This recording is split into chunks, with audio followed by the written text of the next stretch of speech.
Welcome to another episode of Ohio DD Talks. I'm your host, Marcy Strotter, and my co-host, Sherry Cooper over there. Say hi, Sherry. Hello, everybody. Welcome to DD Talks. We got a good one today. We're going to bring you the flavor and the sizzle, right, Sherry? That's right. Okay. On today's episode, we are going to be focusing on a crisis in the developmental disability community that has been affecting all of us in our everyday lives. The developmental disability nursing crisis is affecting individuals with DD and their families across Ohio. Today, Mackenzie, Burness, and Stephanie Hosley of the Ohio State University Medical Center joins us to discuss the public health workforce crisis, their research, and what we can do.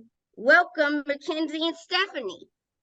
Thank you, Marcy. Thank you so much. Thank you for having us. We're excited to be here. My name is Mackenzie Burness. I am a clinical research assistant here at the Nysonger Center. And we are working on this nursing project that was funded by DD Council to look into the nursing workforce shortage for home care nursing in the state of Ohio. And I'm Dr. Stephanie Hosley. I am an assistant professor of clinical nursing in the College of Nursing, and I'm also a part of a program called the LEND program at the Nysonger Center, which stands for Leadership Education and Neurodevelopmental Disabilities. And so my patient population of focus is on patients with neurodevelopmental disorders or developmental disabilities. So also very delighted to be here and happy that you gave us the opportunity to talk about this much needed grant that we're working on. Well, I'm just glad both of y'all are here because this is a major crisis in the disability community, and we need to find other solutions so everybody can be taken care of. So thank you for joining us. So, Marcy, I think you got the first question. Okay. Before we get started, could you tell us a little about your roles at OSU MC and the grant you were working on?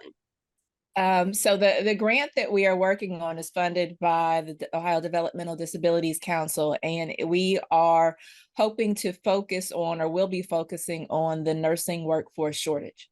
We know that there was a shortage of nurses even prior to the pandemic, and the workforce shortage is causing an even bigger crisis for our patients who are attempting to stay in their homes. Without nursing in their homes, there are times where they are forced into intermediate care facilities and similar situations versus being able to stay in their homes with their families and stay healthy. So our grant is looking on some of the challenges that are behind that so that we can make suggestions to improve the current shortage and the current crisis. So we'll do that with, I'm sorry, Mackenzie, I am doing a whole lot of talking. No, you go. You're doing great. So again, our hope is to make some recommendations to alleviate the crisis, and we'll do this through surveys and focus groups. The groups that we are looking at and talking with include agencies and independent providers and listening to their experiences with the workforce shortage. We also need to get the voice and the perspective of families who need and who use nurses to care for their families and their loved ones. And we want to talk to them about how they're coping with the shortage, what things they have found that help them, what things have been barriers, because we definitely need their voice to be included on the solution. And then finally, let's talk to the nurses themselves, both nurses that are currently in the workforce and nursing students. Is there something that we can do to increase the number of nurses in the pipeline to help fill the shortage? Great. I want to pass it over to Sherry. Okay, Marcy. So Mackenzie and Stephanie, this crisis was happening even before COVID, but became worse. What have you learned from examining or researching this crisis? Mackenzie, why don't I take it from the nursing perspective, and I'll let you take it from just kind of the general shortage. How about that? Perfect. So there has been they have forecast a shortage in nursing for a while, so it's not new.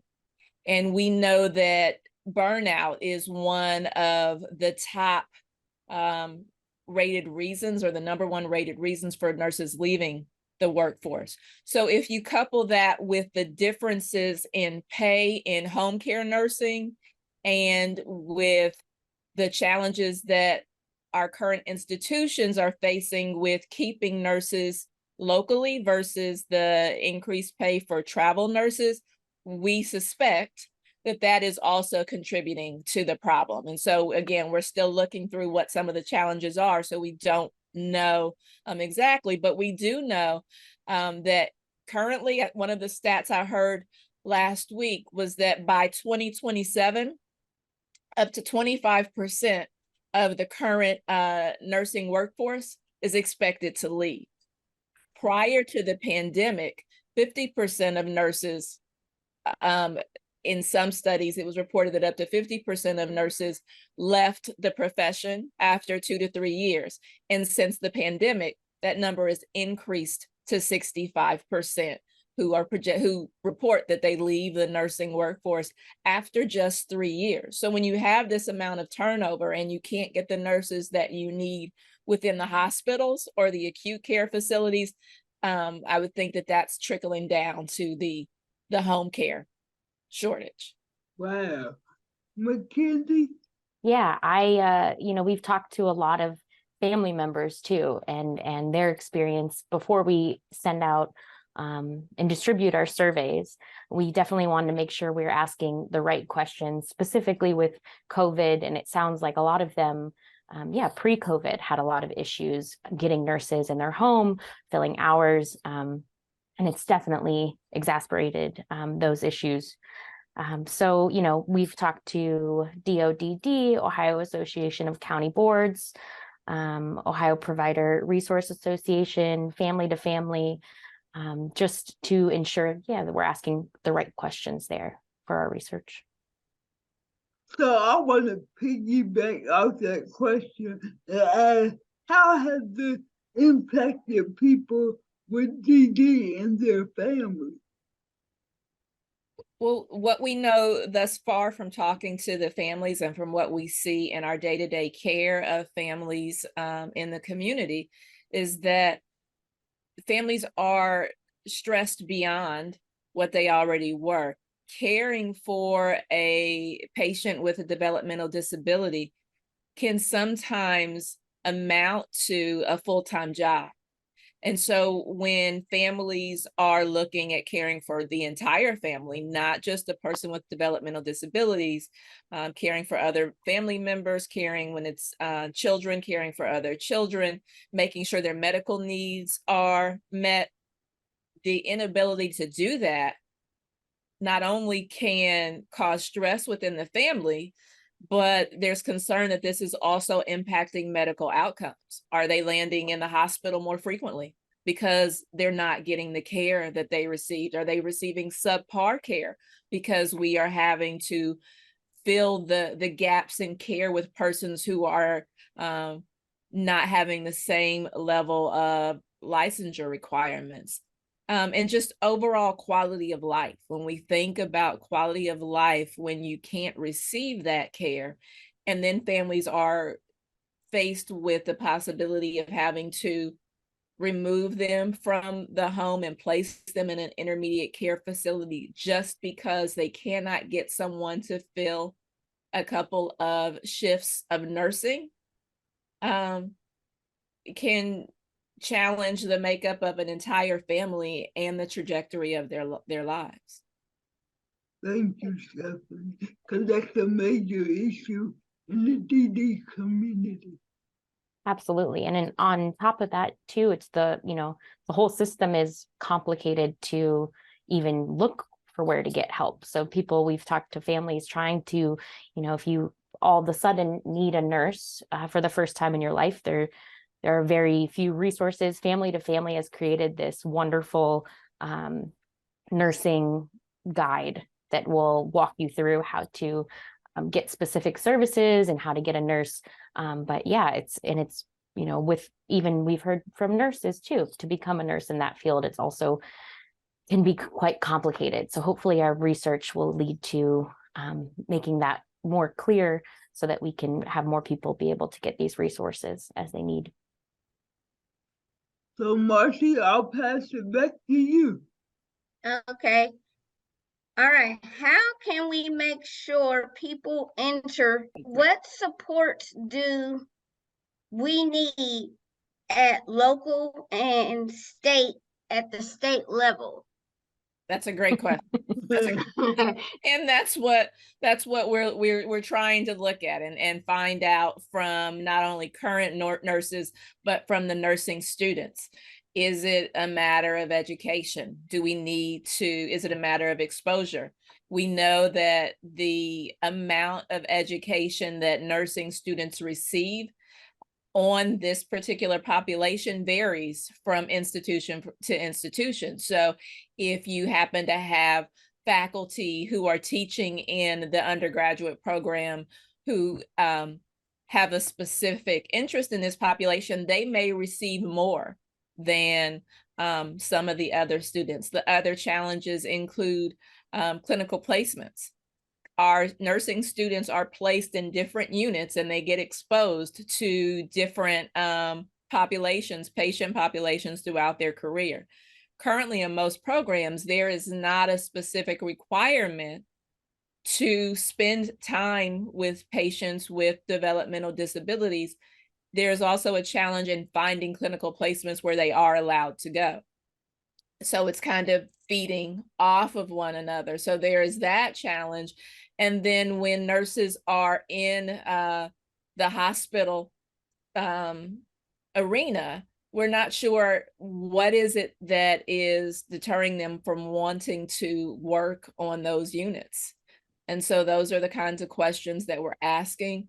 We're also concerned about pay. So when we think about what can be done at the local and state level, a lot of it is going to, we suspect, because we have not finished this yet, but looking at improving the education requirements, looking at the workforce and the environment in the workforce to make it more palatable for our nurses to want to work, so that they can see the benefits of working with our patients.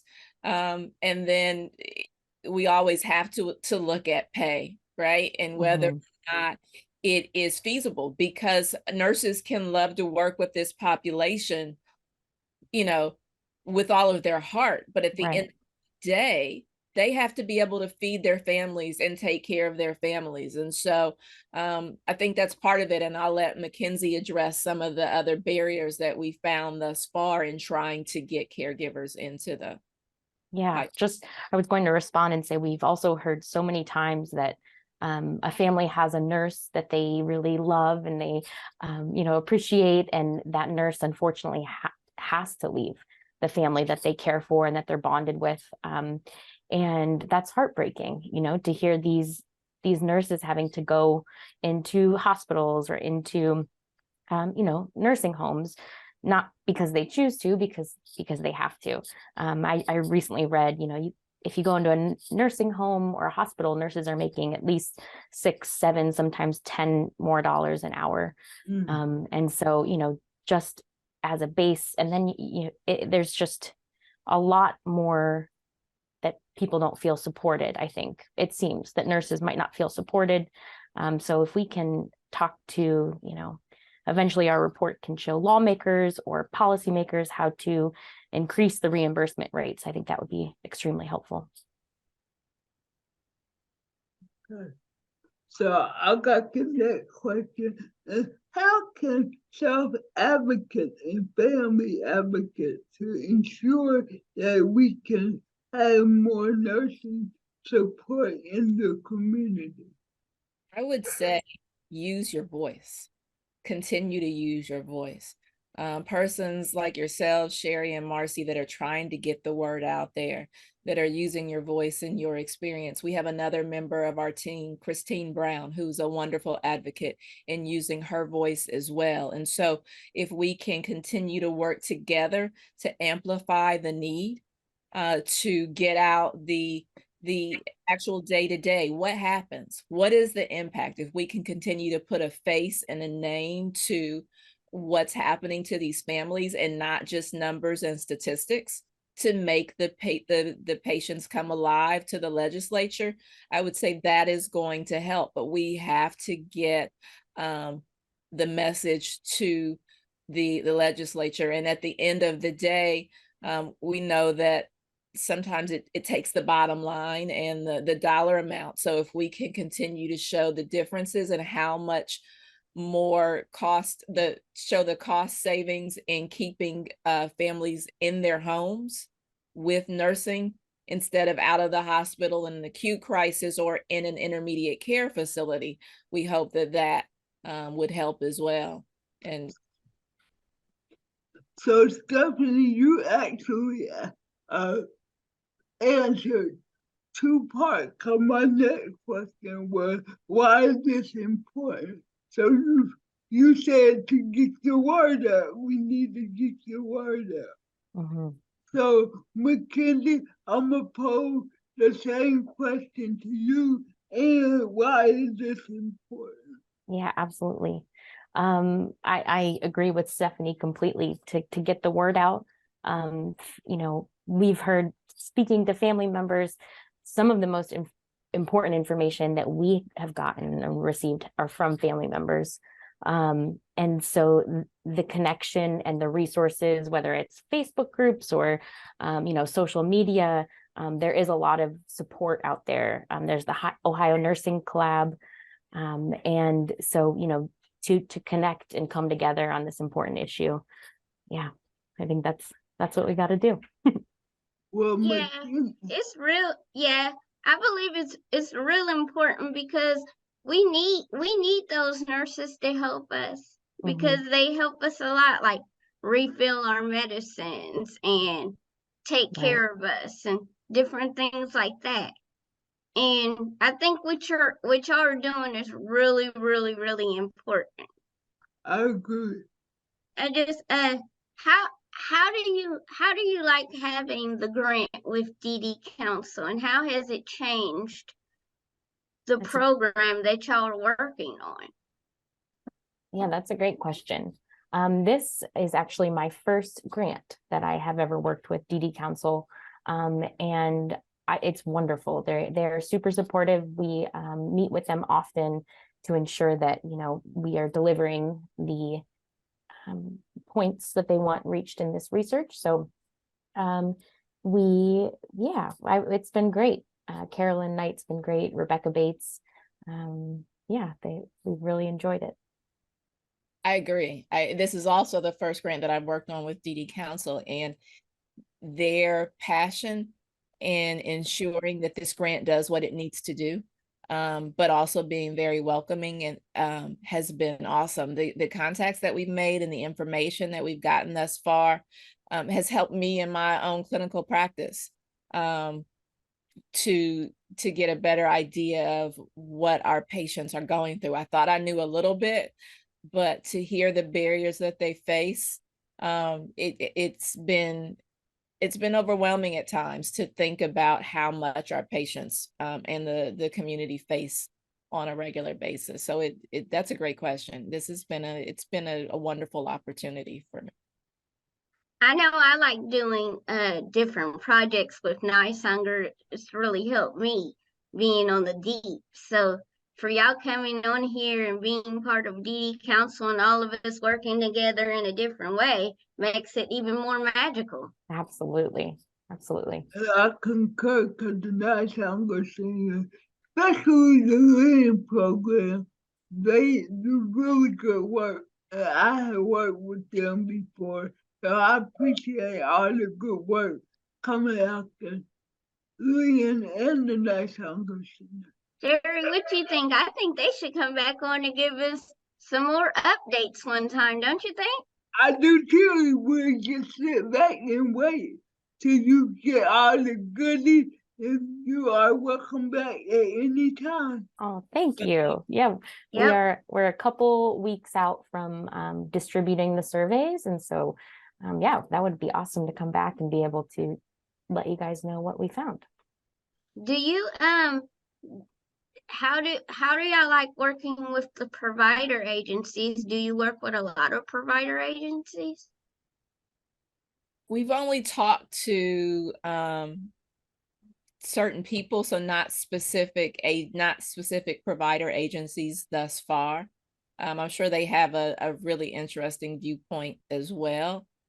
Yeah, we plan on doing focus groups with like supervisors and managers of provider agencies, and I think that the information they give us, on how their hiring process has been, how difficult it is for them to find nurses within the field, I think will be really interesting to look into. Yeah, So, I think that would be helpful too. and once you get the information, how will you implement it?